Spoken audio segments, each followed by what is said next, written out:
Another season of Invincible has wrapped up, and this show has got me really conflicted. I've wrestled with how I want to talk about Season 4 since it came out last week. On one hand, I have a real fondness for the show. I've rewatched the series quite a few times and just wrapped up a second rewatch of Season 4. The dynamic between our main characters is a big selling point for me. The interactions between the Grayson family really strike a personal chord, especially Mark's relationship with his father. It's a strength of the show for me that keeps me coming back for more. But then on the other hand, there are quite a bit of elements with the story that are contrived, wasteful, and downright infuriating. And it breaks the verisimilitude of the show for me. And so, with Season 4, I find the series as a whole as just alright.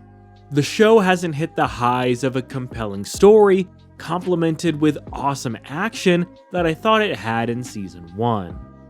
It's been on a downward trajectory for me since then, although this season is a significant improvement from the previous one. I've read the entire comic line since my Season 3 review from last year, so it's become quite clear to me that this series is a very faithful adaptation of the comic books. But I think that might be to its detriment. Adapting from source material is a tricky science. When do you stay one-to-one, and when do you take creative liberties? Having a good, moderately popular, and well-written source material is a good place to start. Just take a look at A Knight of the Seven Kingdoms, an incredible show that's pretty much a one-to-one adaptation from the novella to the series. I won't rehash how much I adored the show, but it's certainly a stellar example of when a direct adaptation from the source material works. However, in the same vein, great source material doesn't always mean Hollywood will do well in adapting it. That's how it went with John Halo. The Halo series was awful. I couldn't even get past the first season. Completely missed the mark in spirit of the game. The creatives clearly wanted to do their own thing in the skin of a Halo show. And it doesn't take a lot of effort to find other failed attempts at IP adaptations. What I think is really impressive is when an adaptation enhances the source material, or does just as good of a job while making it their own. Think about the high points of the MCU. Civil War is vastly different from the comic storyline, but both do really well at telling compelling stories with interesting characters in their own but similar worlds. It grasps the spirit of the conflict in the comics while recontextualizing the events for the MCU. Arcane Season 1 was phenomenal, taking inspiration from the League of Legends world and telling a riveting story. Season 2 is a travesty of its own, but again, not here to rehash an old review. So with Invincible, I think they should have started to make a significant deviation from the comics starting in Season 2. The first season of the show is really top-notch in setting the groundwork for the world, our characters, and themes of the story. I'm of the opinion that with source material like Invincible, there was plenty of meat on the bone to take a swing at for a series adaptation. The character dynamics, world building, and writing for the comics as a whole is good and has its moments, but there's certainly opportunity for improvement and tightening up. Definitely not on the level of writing of A Song of Ice and Fire and A Knight of the Seven Kingdoms, where direct adaptation makes more sense. And that's what the series could have done, taken a chance to see if there's a better way to tell the story. Obviously, it'd be a very risky dice roll to start off with a seemingly direct adaptation in the first season, only to change it in subsequent seasons. But that's where tact and creativity come into play. Personally, I'd say to do away with multiverse and time travel entirely. The world is already stuffed enough with the characters, factions, and different dimensions that are present. You don't need multiversal threats and time travel to convolute the story further. Additionally, I think consequences are important to stories, and having serious and permanent outcomes in the show would have improved it from an adaptation perspective.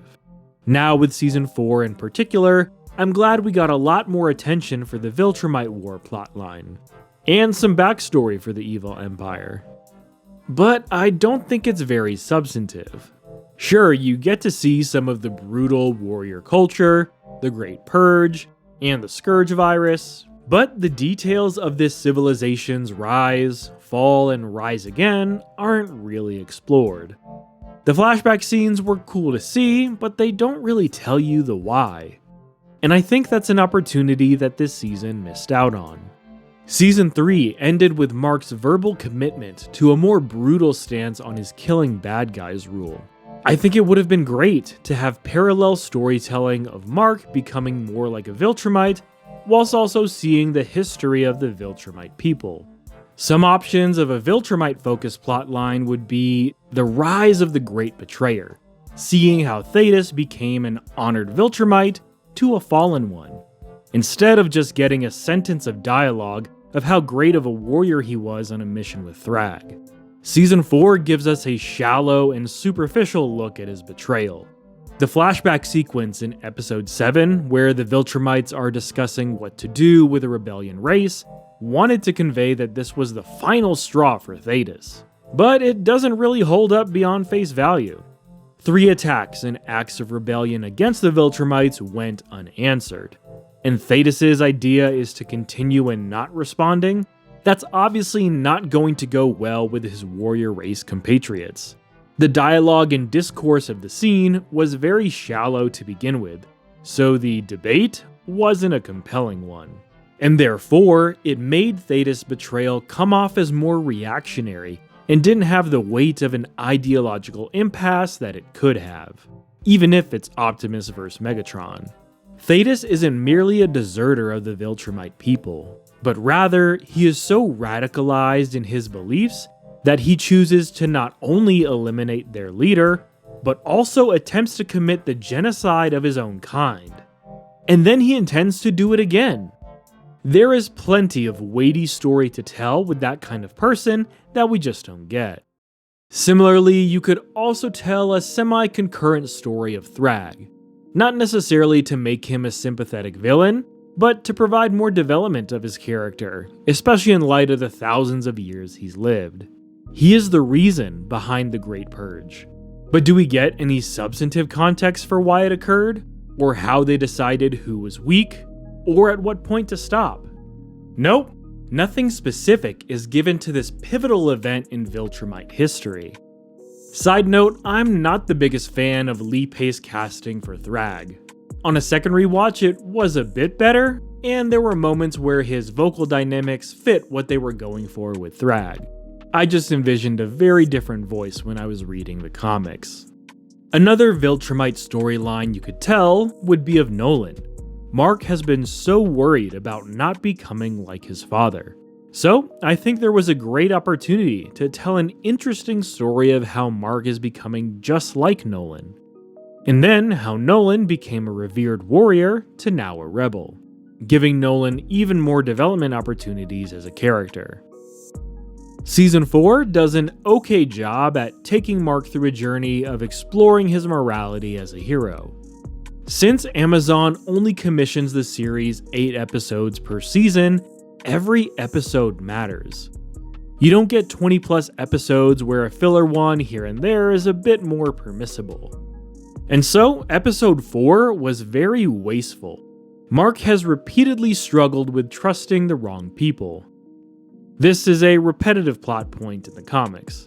He continuously goes through a cycle of trust, betrayal, and an attempt of realization. So taking him to literal hell to have him learn some nuance about bad and good wasn't necessary. And the way it's executed in episode 4 wasn't entertaining or engaging.